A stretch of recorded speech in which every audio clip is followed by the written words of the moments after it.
So this new migration pact is supposed to be fair, efficient and sustainable. And with us to discuss this is Łukasz Warzecha, political analyst. Good evening, sir. Thank you for joining us.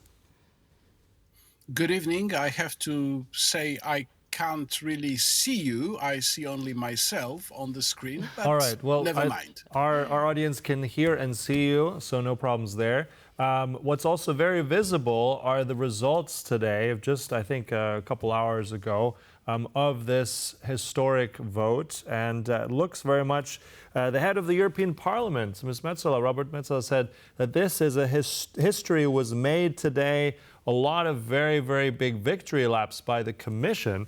But if we look at some of the other, let's say the left, the Greens, the far right, much different opinion here. So where do we stand here? What is the historic moment here today? Well, it might be a historic moment in the sense that it might make the new European Parliament, which will be elected in June, look quite different than this one.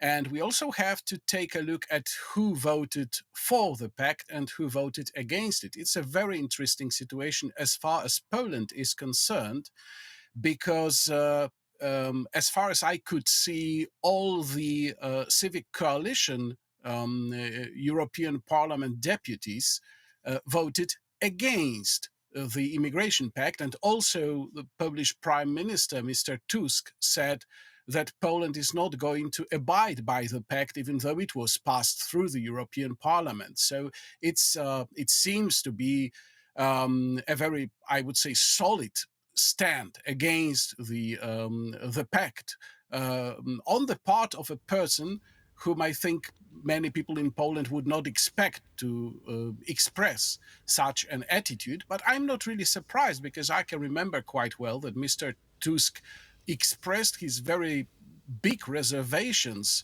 against the mass immigration into Europe when we had a couple of years ago, when we had an immigration crisis.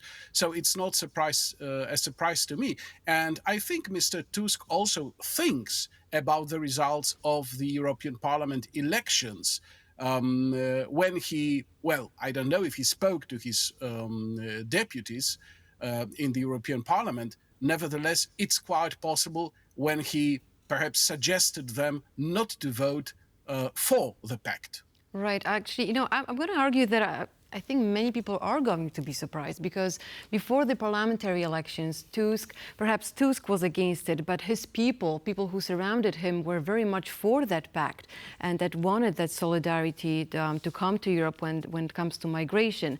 Now, many people are now wondering, because Donald Tusk says we are not going to take in any asylum seekers. However, how binding is this vote that happened today? I mean, are we going to have to take them or pay if we don't want to take them?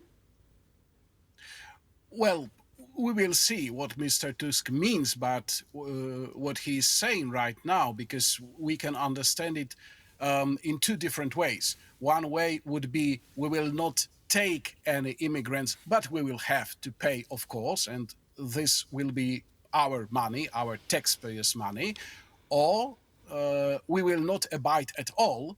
So we will not either take any immigrants or even pay for not taking them in. But is that even an option right now? We don't know.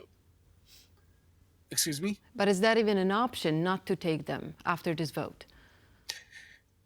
Well, theoretically speaking, it is not an option. But practically speaking, we have seen so many things that were against EU regulations happening in the EU that I can quite well imagine that, yes, we can do that. It all depends on political will. Yeah, but I think also I think it was crunch time as well.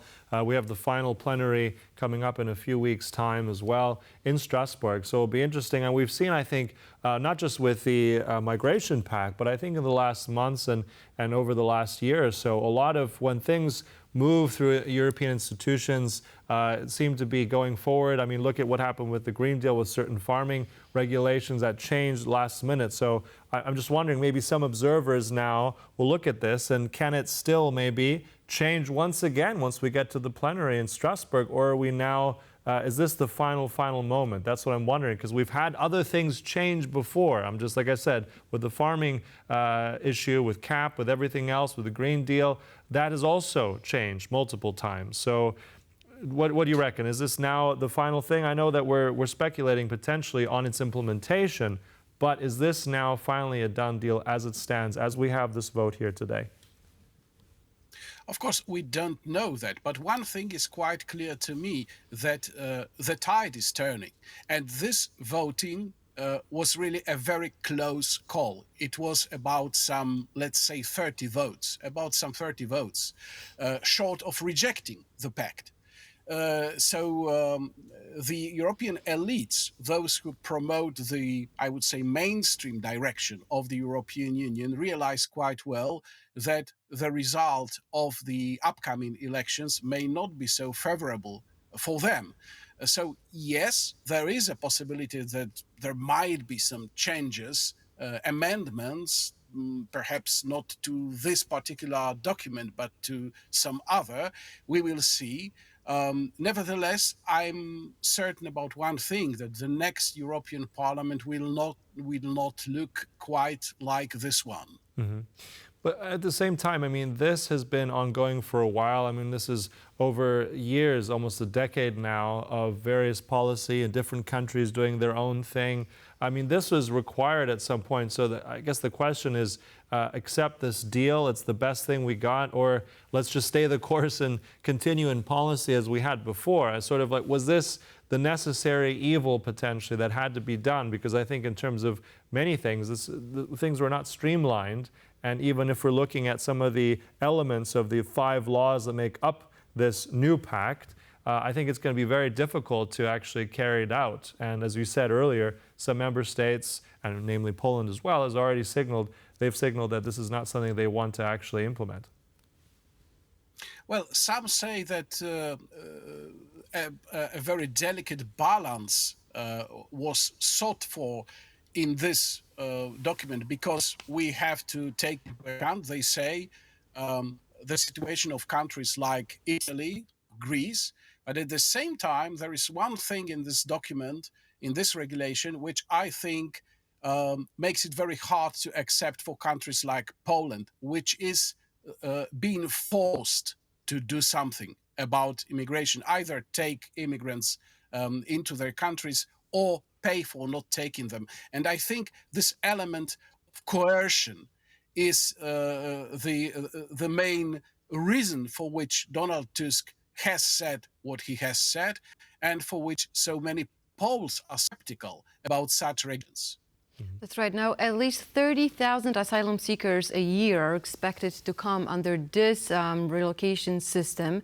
And those countries who do not want to take them in, as you said, they're going to pay. And the annual financial compensation is $650 million, which is a lot of money. Now, do you think any country is actually able to pay this, or this is just a deal that European Union or European Parliament knows that not many countries are going to, are able to pay? Seems more like a stick than carrot. Right.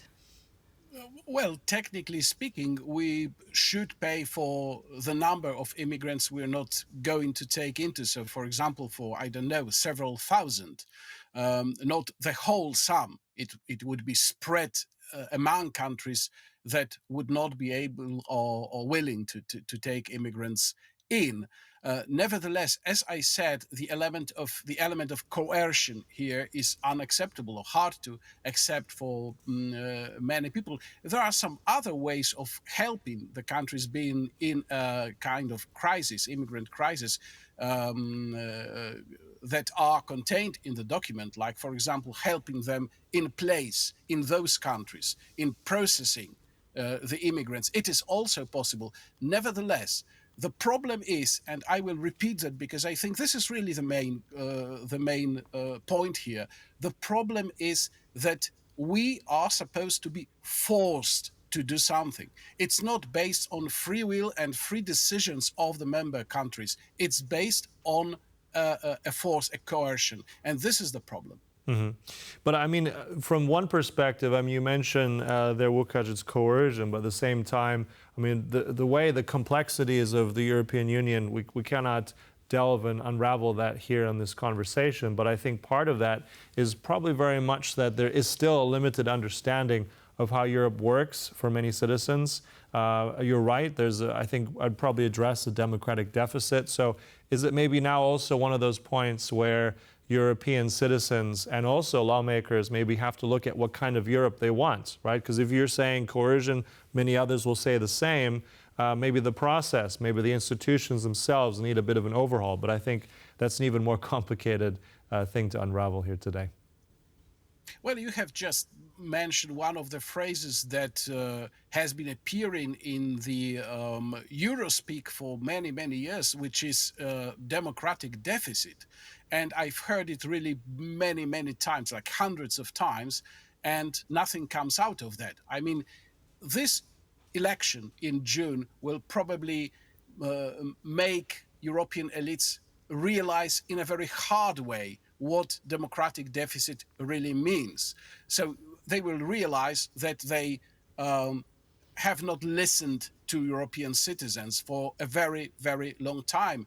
And probably this immigration pact is one of the main issues in which, or problems in which they have not listened to European citizens, at least part of the European citizens. Another very important issue, which definitely will affect the election, is of course the Green Deal.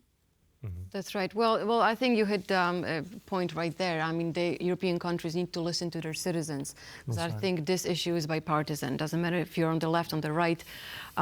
People know if they want migration, migrants or not. And the voters will decide, as we said, in June. It's going to be exciting. Yeah. Łukasz Warzecha, political analyst, was our guest. Sir, thank you very much for joining us today. Thank you very much.